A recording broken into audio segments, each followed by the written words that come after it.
Tayo po ay dumako na sa mensahe ng Panginoon. Tayo po ay dumako sa magkakaisa ng ating po mga diwa sa panalangin. Dakilang Diyos, aming Amang nasa langit, kami po ay nagpapasalamat muli sapagkat sa kalagitnaan ng aming pagsamba sa inyo, at tapos po namin kayong handugan ng aming mga tinig, ng aming mga awit, ng aming mga papuri. Ang inyo namang salita ang aming bibigyan ng daan upang namin pong mapakinggan, matanggap, at mabubo ang aming pong mga puso at mga buhay sa tulad ng aming pong Panginoon Jesus. Kaya po Panginoon, narito po ang aming pong mga kaina, bukas, puso, bukas, para po tabnan ng inyong pong salita. Po ang dalangin sa pangalan ng Jesus, pagkatapos sasabi lang, Amen. So, tayo po ay sa mensahe ng Panginoon, serye po ito. Na meron pong kaugnayan sa Kapaskuhan. Ang unang linggo, tinalakay po natin, ay po yung pong pagkatandaan, ay Christmas is love for the world. So, ang pinag-usapan natin ay ang patungkol sa pag-ibig.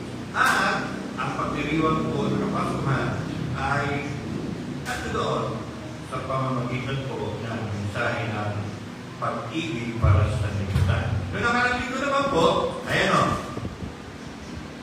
kapayapaan. Peace for the world. Ngayon, kung umaga ito, ang ating pututunghayan ay hope for the world. Ang pinakalayunin po ng mensahe ito ay para ho ma-inspire tayo ng mga sumasamba sa Diyos na ang pag-asa dala na kapamanakan ng ating Panginoon Kristo ay magbigay po ng tinatawag na kaganapan sa pangako ng Diyos at pagkatapos maayudahan mo tayo sa ating kasalukuyan at higit sa lahat, malaman natin na meron po tayo tinatawag na glorious future. Okay? So, baka na po tayo.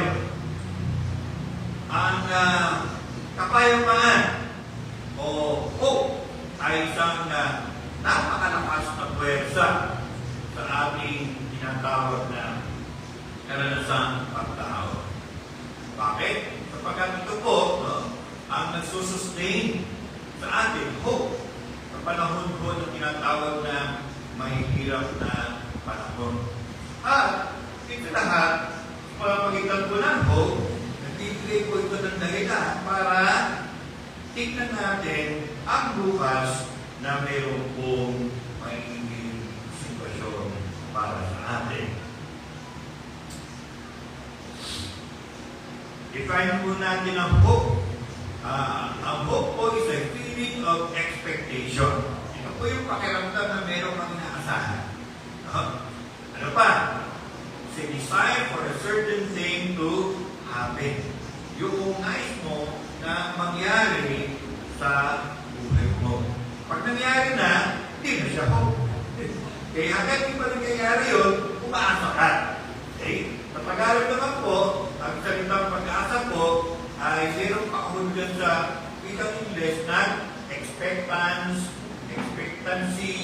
anticipation, chance, and confidence. Ayan. Tingnan niyo yung dalawang bata dyan. Makakindi sila. Okay? Pero, kapansin-pansin po, na sa mundo natin ngayon, ano po ang ating pong nasasaksihan? Kawalan ng katiyakan, pagkawasak, at yung salitang desperado. Okay? Now, true hope often feels out of reach. So, yung inaasahan natin ng totoong pag-asa ay parang, sabi nga, malayo pa rin. Kaya ngayon, ano ba sa kabaligtaran ng salitang hope? Ito po siya. Hopelessness. kawalan ng pag-asa. At ano po itong hopelessness na to? Ito po ay isang madaling, negatibo na kondisyon ng ating emosyon. Kung saan, tayo po ay nakatingin sa ating kinabukasan na hindi maganda at hindi na magbabago pa yan. Lumalabas, tayo po ay nahipitan ng ganitong uri ng damdamin, negatibo, at wala tayong kakayahan na magtulungan. No? At hindi po tayo optimistic, bagkos ay pessimistic. Dahil nga po sa sitwasyon na masyado hong nakapalibot sa atin. Hopeless. No? Yung po yung sabihin niya. Okay? Yan, tingnan natin, no? Kita mo po sa Google yung statistics ng hopelessness. Sa isang pagsusuring ginawa sa United States, maraming mga high school student noong 2023, yun yung panahon na mababa na po yung COVID, ay nagsagawa po ng tinatawag na survey ang isang bahagi ng pamahalaan nila. At ang kanilang pong sinorvey ay yung pong hopelessness. Ito kasi yung naramdaman ng maraming tao noong panahon na COVID. No? Okay? And para sa kanila, gusto nila makita kung ano po yung tinatawag na persistent feelings of sadness. Ano po yung patuloy na hindi mag-usap na pakiramdam ng kalungkutan. So, ayan po yung mama, no? Okay? Ano po yung nasa ibabaw niya? Ulam. Calculating. Okay? Ayan. Tingnan natin po sa survey. Okay? Sa survey na ginawa sa mga high school student, 40% ay meron po tinatawag na pakiramdam ng hopelessness. Sinabing 40%, apat sa 10 ng mga kabataan ang malungkot na malungkot. At hindi lang malungkot, meron silang pakiramdam na wala na silang pag-asa sa buhay. At kung pagpapatayan ay ang gender, no, lumalabas na 53% ng mga kabataang babae ang nakakaranas ng hopelessness, samantalang ang mga batang lalaki naman ay 26.8%. Yan ay batay sa datos noong 2019.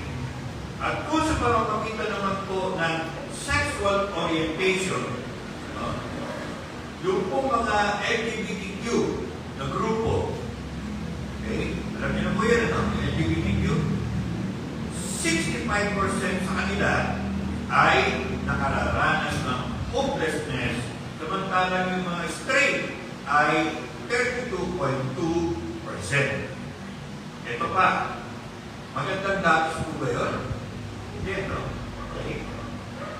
Ano natin ito isa pa? Suicide risk, yung mga nagpapakamatay.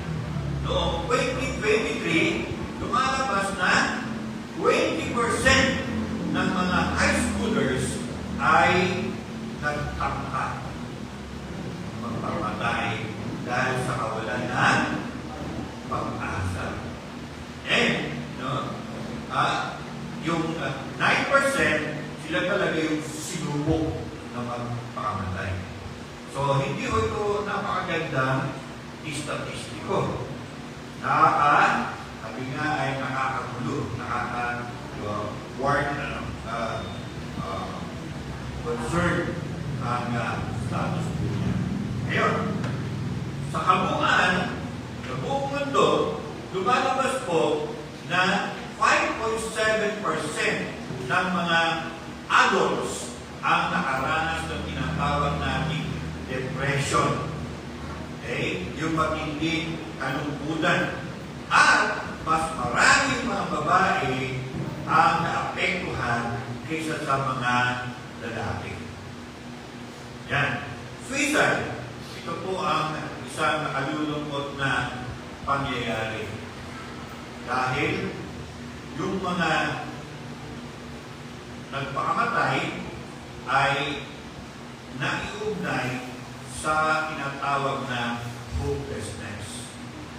At lumalabas po na noong 2021, ito ang total population po natin ngayon ay nasa 8 billion. Napakarami po na. Pero, sa 8 billion na yun, 727,000 ang nagpakamata. Lungkot, lumalabas po na the third leading cause of death sa mga kabataan na 15 and young pro na 29 years old ay hopelessness. Okay? That leads to suicide. So, ganyan po ang estado ng mundo. Hindi lang po nakakalungkot, nakakatakot pa. Pero alam niyo po, ngayon po Christmas, ating po sineselebrate ang kapanganakan ng ating Panginoon Jesucristo. The birth of Jesus, however, brings hope that is unwavering and eternal. Ang kapanganakan po ng ating Panginoon Jesucristo, 2,000 taon na ang nakararaan ay naghahatid na tinatawag natin na pag-asa. Okay? At ito pong pag-asa na ito ay hindi lamang po tinatawag na wishful thinking. Yan sa salitang Tagalog na sana. Sana. Ito po yung sabihin nun, wishful thinking. Sana. Okay? Kaya nga, ano yun na? Sana all? No? I wish na lahat para sa lahat yun. Ito po yung sabihin na sana all. Okay? So, hindi lamang po yun ang ibig sabihin na tinatawag nating pag-asa na dala ng kapanganakan ng ating Panginoon Jesucristo. Hindi lang ito yung fleeting emotion, but a confident assurance grounded in the faithfulness of God. Sa wikang Tagalog, hindi lang ito panandali ang damdamin, kundi isang tiyak na isang katiyakan na nakabatay sa katapatan ng ating Diyos. Amen?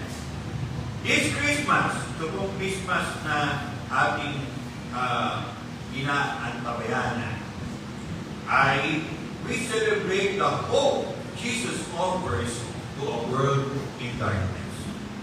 Okay? So, tingnan natin. Meron pong 3 points na ako po na tatalakayin. Una po, the prophecy of hope. Yung kapanganakan ng ating Panginoon Jesucristo ay hindi ho tsamba, kundi ito ay plinanan ng Diyos. At maraming taon bago nangyari yung kapanganakan ng ating Panginoon Jesucristo, yung pong mga kababayan niyang mga Hudyo ay nakakaranas ng matinding kawalan ng pag-asa. Bakit? Kapagkat sila po ay namumuhay sa kasalanan, magulo ang kanilang gobyerno, ang kanilang kabuhayan, hindi ayos, tapos sila ay hindi nagkakaintindihan. At sa gitna ng ganong sitwasyon, isang propeta ng Diyos ang ginamit niya. At sinulat po ni Propeta Isaias sa Kapitulo 20, talatang 2, ang ganito, nakatanaw ng isang malaking liwanag Sino yung nakatanaw dito? Sino yung nakakita? Yung mga Hudyo. Ano ang kanilang nakita? Isang malaking liwanag. Okay? Importante ho yung liwanag. Lalo na kung madilim. Diba? Pag madilim, hindi tayo magkakakitaan. Kung ang kadiliman ay hindi po pisikal, kundi yung tinatawag natin talinghaga, no? Yung kung dilim ay patungkol po sa pamumuhay na masama ng tao. Ang bayan, malao na nasa kadiliman, na manaag na ang liwanag. Nakakita na nila ang liwanag sa mga tao na bumuhay sa lupaing balot ng dilim. Gumawa po ng isang hula ito po si Propeta Isaias na para sa kanyang mga kababayan sa darating na panahon na namumuhay sa kadiliman, namumuhay sa kasalanan, namumuhay sa kabuluhan, namumuhay sa kasalatan, at mga kung ano pang mga negatibong sitwasyon at kondisyon, meron silang makikita liwanag. At ano yung liwanag na yun? Isang pag-asa. So, hula, prophecy. At tingnan natin, no? Ito pong propesya na ito ni Propeta Isaias ay nagsasabi na mayroong darating na tagapagligtas. Isang ipinangako na darating ng Mesiyas na magbibigay liwanag ng tinatawag na pag-asa. Kaya, yung kapanganakan ng aming Panginoon Kristo ay katuparan ng propesya na ito. Nagdala ng liwanag doon sa mga namumuhay sa kadiliman.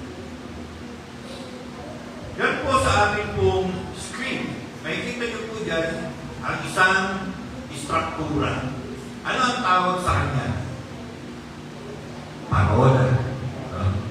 Parang yung nakikita natin ngayon sa gabi. Parol. Tama. Parol. Okay? Ano ang binibigay ng parol? Liwanag. At hindi lang liwanag, dahil maliwanag, nakakatuwang tingnan. Okay? Ang kwento nito ay tungkol sa isang parola, no? Lighthouse sa wikang English, at sa mga mangingisda sa lugar na yun. Noong araw na yun, ito po mga mangingisda ay nagtangka na kumalaot at mangisda. Pero, napansin nila na hindi maganda ang panahon.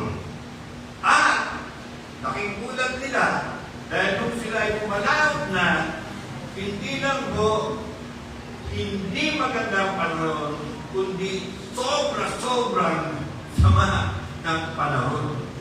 Binayo sila ng hangin, alon, ulan, nanganganib ang kanilang mga buhay. At nung napansin yun, ng mga kabarangay nila, ang ginawa ng mga kabarangay nila, umakyat doon sa parola at mansilip sila at nagsiga sila ng apoy. Ayun! So, ano nangyari? Yung liwanag na nagagalit sa parola ay nakita noong mga mangingisda.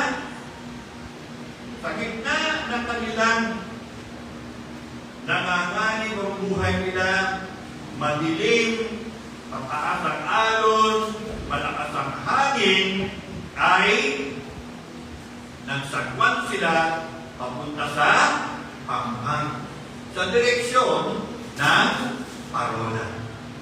Sa makatuwid, ang nangyari, nung sila'y nanganganig, hirap na hirap sila sa kanilang sitwasyon dahil sa bagyo, yung liwanag ng parola ay naging isang pag-asa para sa kanila. Nabi po, karanasan ko na yan. Okay? Nung pumunta kami ng Coron, Sa malaking barko po yung sinakyan namin.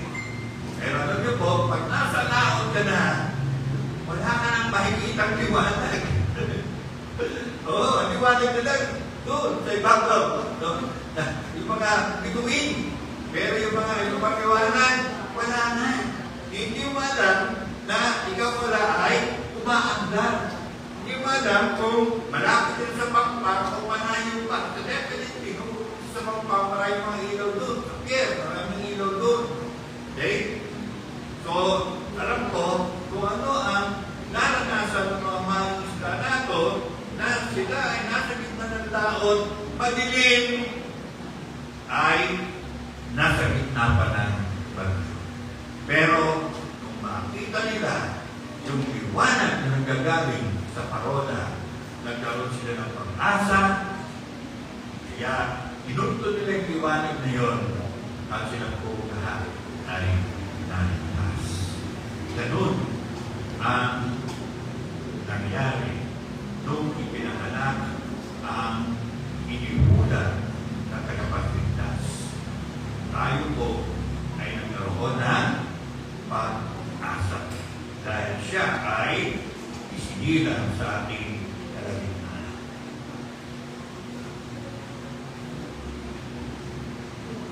Next is the fulfillment of hope. Kung kanina yung propesya, ngayon naman po yung kaganapan. Na ayon po sa Mateo 1:22 hanggang 23 ay nangyari ang lahat ng ito upang matupad ang sinabi ng Panginoon sa pamamagitan ng propeta, maglilihi ang isang dalaga at manganganak ng isang lalaki at tatawagin itong Emmanuel, ang kahulugay kasama natin ang Diyos. Alam niyo, may mga nagsasabi na, Pastor, December 25 ba pinanganak si Jesus Christ? Ang sagot ko, hindi. Bakit natin pinagdiriwan? Kasi sa totoo lang, wala nakakalam talaga kung ano yung tiyak na peka. No? Ang nakakalungkot, yung mga nagsasabi na dahil walang tiyak na peka, huwag na natin celebrate. Kasi pag celebrate natin ganito, hindi naman pala yun, celebrate natin sa ganito peka, hindi naman pala ganon, di, magugulo lang tayo. Mas lalong magulo kapag hindi natin celebrate dahil sinasabi natin na hindi siya pinanganak. Kaya sabi nung sa pastor na kausap namin, pambihira naman. Okay, hindi nga talaga natin alam kung kailan namin siya pinanganak. Pero, celebrate natin. Amen? Kung 25, 25. Pumili na kayo ng peka gusto nyo. Basta, i-celebrate natin. Kung tayo pumunta dun sa tinatawag na pangangatwiran na dahil walang tiyak na peka, araw, taon ng kapanganakan, huwag na natin celebrate. Parang sinasabi natin, hindi siya pinanganak. Okay? So, ito, paano natin malalaman? Pinanganak niya. Ito nga sa Mateo, sinabi doon na inihula at nagkaroon ng kaganapan. Yung mga angel pa ang nag-announce kay Joseph, no? Na ang Panginoong Jesus ay magkakaroon ng kaganapan ang kanyang kapanganakan dahil ito ang pangako ng Diyos. At ano ang pangalan? Emmanuel. No? Na ang ibig sabihin po ay ang Diyos ay sumasa atin. Ibig sabihin, ito yung langit, ito yung mundo. Nung ipinanganak si Jesus, yung layo ng langit at mundo ay nagkaroon ng layo. Sino po siya? Si Emmanuel. Ang Diyos ay sumasa atin. Ang buhay ng ating Panginoon Jesus, ang kanyang kamatayan, ang kanyang muling pagkabuhay, ay nagbibigay ng isang matibay na pundasyon para sa ating buong po, kung kilala niyo po itong tao na ito, pangalan niya ay si Joseph, o Ingles, sa Tagalog po ay Jose. Ito yung asawa ni Maria na tatay sa ligal ng ating Panginoon Hesus. Kundi siya po yung isa sa 12 anak ni Amang Jacob. Okay? Itong tao na ito ay sa 12, siya ang paborito ng tatay niya. Teka mga pastor, 12? Isang ina? 12 anak? Hindi. Hindi ho isa lang. 4. Meron pa isa silang kapatid na babae. Paborito ni Amang Jacob si Jose. Ginawa pa nga siya ng isang magandang malapan. Okay? At itong si Jose, minsan, hinaliin siya ng Panginoon upang makita na panaginip. Kung saan ay nakakita niya, nagkaroon ng pag-aani, kinari yung mga inani, at yung pong isa doon sa 12 ay nasa gitna, at yung 11 yung buko doon sa nasa gitna inani. Pinento niya yun, at pagkatapos ay nagselos yung kanyang mga kapatid na nakakatanda sa kanya. Okay? Akala niya, mas magaling pa siya kaysa sa atin. Okay? So, in short, nagkaroon ng inggit. No? At sa sobrang inggit nila kay Jose, binalak nilang patayin siya. Pero sabi ng isang kapatid, huwag na natin patayin. Benta na lang natin. Nagkakapil pa tayo. No? At gano'n yung ginawa nila. Binenta nila yung kapatid nila. At yung pinagbilhan, nung makarating sa Egypto, binenta sa isang mama na kapitan ng Parao. Siya ho ay si Potiphar. At nung si Jose ay nasa pangangalaga ni Kapitan Potiphar, umasenso yung kabuhayan ni Potiphar. Okay? Dahil magaling magkwenta, matalino si Jose. Kaya lang, natikuhan siya ng nimisis. Gumawa ng kwento na di umano ay inangkat ni Jose. Nagawan siya ng masama. Nagaling si Kapitan Potiphar, pinakulong siya. Wow! Kaya akala ni Jose, siya ay magiging isang makalumpay na tao. Dahil yun ang pagkakaintindi niya sa panaginip. Pero eto siya, nakakulong na. At doon sa loob ng kulungan, nakita nung pinaka-warden na masipag siya, na usutusan. Minsan, meron 2 mama na nagtrabaho doon sa opisina noong Parao, sa cupbearer at isang panadero. Okay, nagkaroon din sila ng sarili nilang mga panaginip. Tapos tumendo na kay Jose at sinabi na Jose, ganito yung sabihin na panaginip nyo, ikaw cupbearer, mababalik ka sa pwesto mo, ikaw panadero, yari ka. Okay? Right, short, lumipos ang araw, pinatawag ng Parao yung 2, yung cupbearer, na-promote, yung panadero, alam nila. Okay? Tapos, nakalimutan na ng cupbearer yung pangako niya kay Jose. Okay? Maliban na lang, kung magkaroon po ng isang matinding panaginip yung Parao na hindi niya maintindihan, nagpakulong siya sa kanyang mga advisor, mga magician at mga kung sino-sino. Ala, hindi may paliwanag yung panaginip ng Parao. Bakit? Paraon, hindi ko sasabihin ko yung panaginip ko. Pag-ibira no? Hindi mo nasabihin? Oo, hindi mo nasabihin.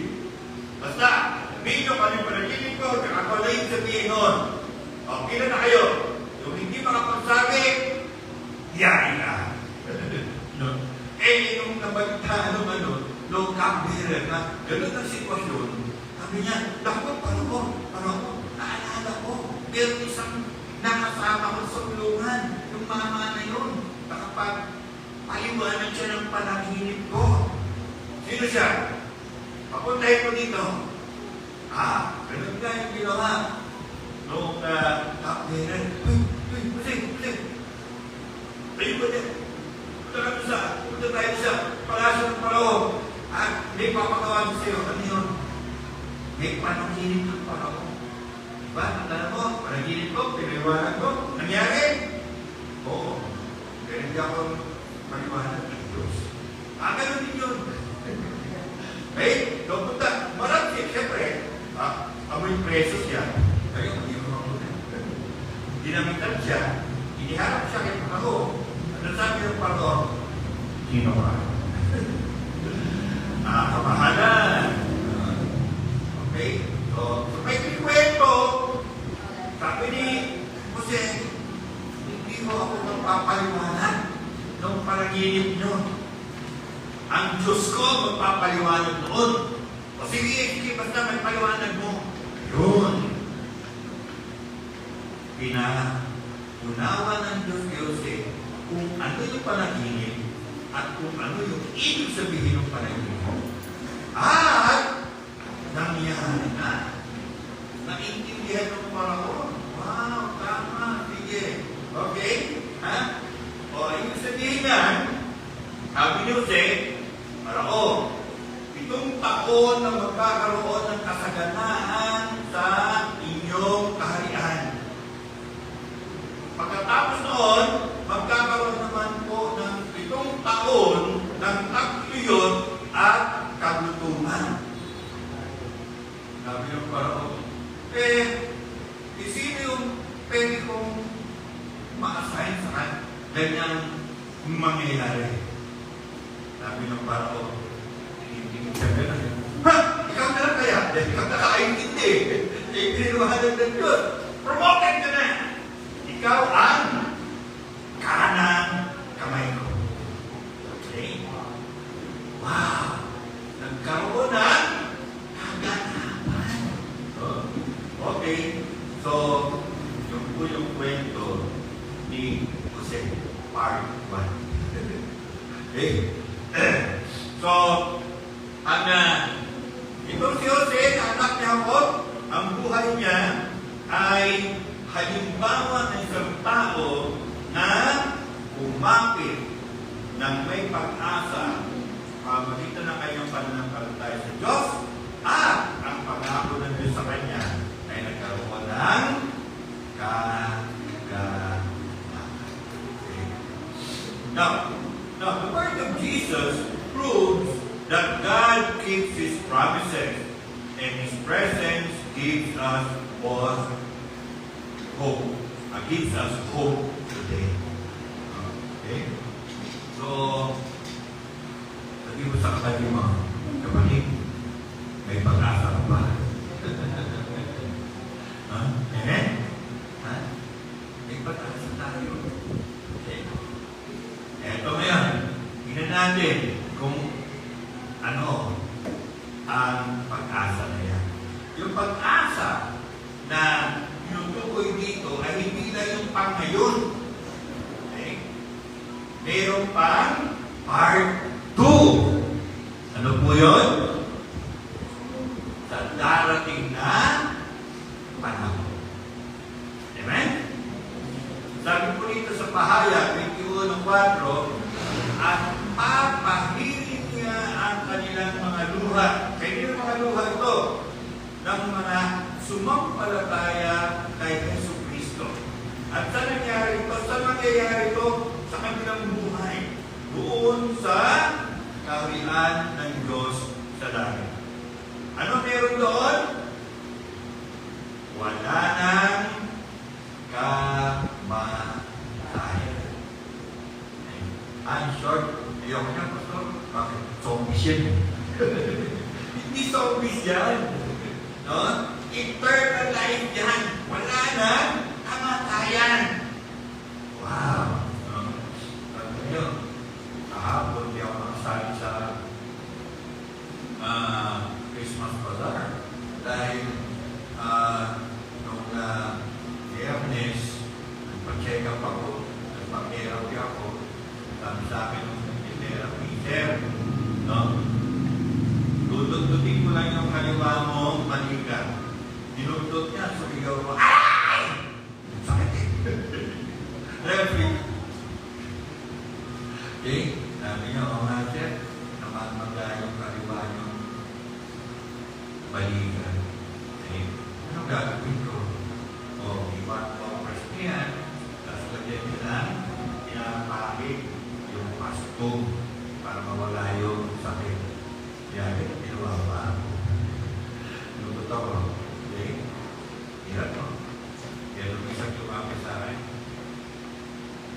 Okay? Yung nakita ko. Kaya bakit meron kayo tungkol? Tungkol ako eh. Nagpiro pa niya. Nagkakaedad na kasi.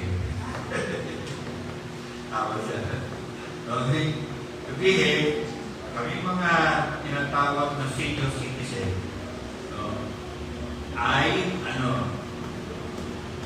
nangihina. Okay? Dahil malapit na yung aming departure. Okay? Nasa pre-departure stage na ng buhay natin. Pero wala pa, malayo pa. Kaya alam niyo, doon sa kabilang buhay, no? Doon sa kaharian ng ating Panginoon Diyos. Ano meron? Walang kamatayan. Okay? Walang dalamhati. Kapatid, kung ikaw ay nakakaranas ng dalamhati sa buhay mo, pansamantala lang yan. Dahil doon sa pupuntahan natin, walang dalamhati. Dalawa na. Kamatayan, dalamhati. Ano ba? Pag-iyak. Naku po, pinansin nyo rito, mahilig ko niya. Sasawahin kayo. Dahil sa kabilang buhay, talagang wala. Wala talagang iyak ang doon. Okay? Ang bahay, minsan lang minsan mayroon ako hinahanap isang bagay. Basta kita ko yung damit ni Sister Tess. Umiyak na ako. Okay? Namiss ko siya. Okay. So, doon sa kabilang buhay, wala na akong pag-iyak. Ano ba? Wala na rayuma. Wala na cancer. Ano ba? Wala na ulcer. Wala na sinan. Wala na OD. Wala na sakit. Amen? Ano ito kayo? Gusto nyo ba rin? Amen. Sapagkat lumipas na ang dating mga bagay. Yan ang ating future. Yan ang ating future. Okay? Hello? Paano malungkot kayo? Matuwa tayo. Awang. No? Yung pala yung ating future. Okay. The hope Jesus brings is not only for this life, but for eternity. His return will bring an end to pain, suffering, and death, ushering in a new creation. Okay?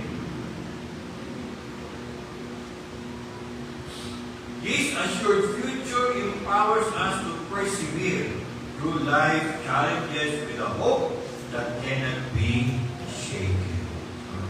Kapatid, ang daranas sa walang paghihirap, ang daranas sa walang karamdaman, daranas sa walang lahat ng mga bagay na ito na negatibo, no?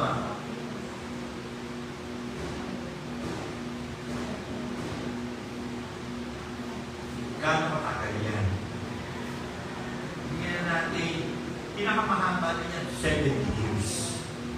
Okay? In short, tiis-tiis ka na.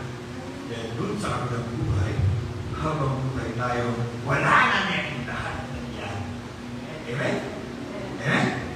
Okay, sige mo na. Ito, pagka nararamdaman ko yung rayoma ko, ay, magalingin na ako. Sabi ni Lord, peace ka namin. Okay? Ha? Nasa sugar ko, peace ka na. Kasi sa kabilang buhay, lahat yan, wala na. Amen? Kaya, okay na. Tulad lang tayo sa buhay natin ngayon na ginagawa ang kalooban ng Panginoon Jesus. Amen? Okay. Alam niyo po, kami pong mga magkakapatid ay magkakaroon po ng reunion next week. Group chat natin, may mga kung ano-ano ng mga paghahandang gagawin, yung mga kapatid, kami, yung mga anak namin, yung mga bibisa, tapos yung mga po namin, meron na kami tinatawag ng excitement. Excited na kami, no? Na magkita-kita. Okay? Kasi nga, baka hindi na rin umabot si Mama dahil sa kanyang sitwasyon. Baka isang taon pa. Pero at least, kami po ng mga magkakapatid at mga pag-pinsan ay magkita-kita. Okay? So, habang papalagit na po yung araw na yun, next week, excited po kami. Okay? Ilang araw na kasi yun. Yung future natin sa kabilang buhay, excited po kayo. Okay? Sa excitement yung po ba, parang yung lahat ng mga negatibong bagay na nangyayari sa buhay natin ngayon, walang sinabi. Tuloy lang tayo sa buhay natin. Yung natin pinapagawa ng Panginoon. Amen? Dahil tayo po ay nakatingin sa isang future na sigurado, future na higit pa sa buhay natin. Amen po ba? Yung po yung tinatawag na pag-asa. The hope we have in Christ gives us strength for today and confidence for tomorrow.